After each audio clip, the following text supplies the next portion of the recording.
نحمده ونصلي ونسلم على رسوله الكريم اما بعد فاعوذ باللہ من الشیطان الرجیم بسم اللہ الرحمن الرحیم۔ معزز و مکرم سامعین، آج کا یہ پیغام 14 اگست کے حوالے سے آپ کے سامنے پیش کیا جا رہا ہے، بغور سماعت فرمائیں۔ اللہ رب العالمین نے وطن عزیز پاکستان کی صورت میں ہمیں ایک عظیم نعمت سے، عظیم انعام سے نوازا ہے۔ ہم اس کے حوالے سے جتنا بھی شکر ادا کریں کم ہے کہ تقریباً علماء کرام اور عوام کی 100 سالہ قربانیوں کا، جد و جہد کا اور مشقتوں کا نتیجہ ہے ہمارا وطن عزیز پاکستان۔ کم و بیش 20 لاکھ مسلمانوں نے قربانیاں دی، جس میں کئی بچوں کے سر کاٹے گئے، کئی نوجوانوں کی جوانیوں کو کچلا گیا، کئی عزت مآب عورتوں کی عزتوں پر حملے کیے گئے، اور تاریخ پاکستان کا ہم مطالعہ کریں کہ یہ پاکستان کتنی قربانیوں کے بعد ہمیں میسر ہوا ہے، ملا ہے، تو ہمیں پتہ چلتا ہے کہ ہجرت کے وقت ہندوستان سے جو ندی نالے بہہ کر پاکستان کی طرف آ رہے تھے تو اس میں پانی کی بجائے مسلمانوں کا خون بہتا ہوا نظر آتا تھا۔ اسی طرح جو بھی اس ہجرت کے راستے پر کنویں آتے تھے تو ہر کنواں مسلمانوں کی لاشوں اور خون سے بھرا ہوا تھا۔ اسی طرح جو بھی فصلیں وغیرہ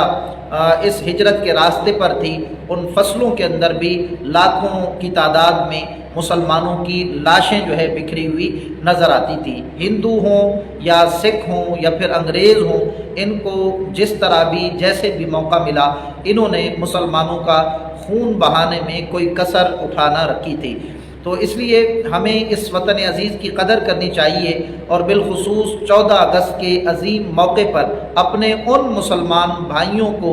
بہنوں کو، بچوں کو، بزرگوں کو ضرور یاد رکھنا چاہیے، اور ہم آزادی اس انداز و طریقے سے منائیں کہ ہمیں ان شہیدان وطن عزیز کی بارگاہ میں کوئی عظیم تحفہ پیش کرنے کا موقع ملے، اور ان کو اس سے راحت اور خوشی ہو، اور وہ مسرت میں ہوں اس بات سے کہ ہم نے جس وطن عزیز کی خاطر اپنے سر کٹائے، گھر بار لٹایا اور اپنے پیاروں کی قربانیاں دی، حتیٰ کہ اپنی جان کا نذرانہ بھی پیش کیا، تو وہ امانت ضائع نہیں ہوئی بلکہ اچھے اور محفوظ ہاتھوں میں چلی گئی ہے۔ آج کل دیکھنے میں آتا ہے کہ 14 اگست کے موقع پر طرح طرح کی بےہودگیاں نظر آتی ہیں، عجیب و غریب حرکات و سکنات دیکھنے کو ملتی ہیں کہ گانے باجے اور اسی طرح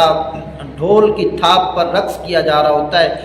مرد اور عورتیں، لڑکے اور لڑکیاں وہ مل کر ناچ رہے ہوتے ہیں، گا رہے ہوتے ہیں، تو اس کو خوشی کا ایک انداز سمجھا جاتا ہے، اور تصور یہ پیش کیا جاتا ہے کہ جی خوشی کے موقع پر سب جائز ہوتا ہے۔ اگر وطن عزیز پاکستان کے نام پر غور کیا جائے تو اس کو کہا جاتا ہے اسلامی جمہوریہ پاکستان، اور گلی گلی میں صدا بھی سننے کو ملتی ہے کہ پاکستان کا مطلب کیا، لا الہ الا اللہ، اور پھر یہ بھی کہا جاتا ہے کہ مصطفیٰ کا ہے فیضان پاکستان پاکستان۔ لیکن بڑے افسوس کی بات ہے کہ جب وہ عظیم دن، قربانیوں کے نتیجے کا دن آتا ہے اور ثمرے کا دن آتا ہے، 14 اگست کا دن، اس میں ہم سب کچھ بھول جاتے ہیں کہ کتنے سہاگ اجڑے، کتنے گھر لٹے، کتنے سر کٹے، کتنے ننھے پھولوں کو مسلا گیا، کتنی بہن بیٹیوں کی عزتوں سے کھیلا گیا، اس کے بعد جو ہے یہ پاکستان کا تحفہ ہمیں ملا ہے۔ تو بجائے قرآن و حدیث کا مطالعہ کر کے، بجائے ذکر و اذکار درود شریف پڑھ کے ان شہیدان وطن عزیز کی روح کو ایصال ثواب کرنے کے اور انہیں ایصال ثواب کی صورت میں خوشی پہنچانے کے، ہمارے لوگ ان قربانیوں کو یکسر بھلا کر، تاریخ پاکستان کو یکسر بھلا کر، ان عظیم قربانیوں سے اپنی آنکھوں کو بند کر کے بالکل ہلا گلا موج مستی کرتے نظر آتے ہیں، گانے باجے سنتے نظر آتے ہیں، اور اسی طرح کئی خلاف شرع کام دیکھنے کو ملتے ہیں، جن میں سے ایک یہ ہوتا ہے کہ اپنے منہ پر فلیگ وغیرہ بنوا لیتے ہیں، اور اس طرف گرین کلر تو اس طرف وائٹ کلر جو ہے وہ لگا لیتے ہیں، جس کو شریعت میں مصلح کہا جاتا ہے، یعنی شکل کو بگاڑنا، جو کہ ناجائز اور حرام ہے۔ دوسرا، عقیدت کے باب میں اگر اس بات کو سمجھا جائے تو کسی بچی نے یا بچے نے یہاں پر فلیگ بنوایا، جھنڈا بنوایا، تو کتنی دیر وہ چہرے کے اوپر جھنڈا باقی رہتا ہے، تھوڑی دیر باقی رہتا ہے، اس کے بعد منہ دھویا جاتا ہے یا پسینہ بہتا ہے تو وہ رنگ اور جھنڈا خراب ہو جاتا ہے، تو پھر یقیناً منہ کو صاف کرنا پڑتا ہے۔ اب وہ جھنڈا جو ہے بہہ کر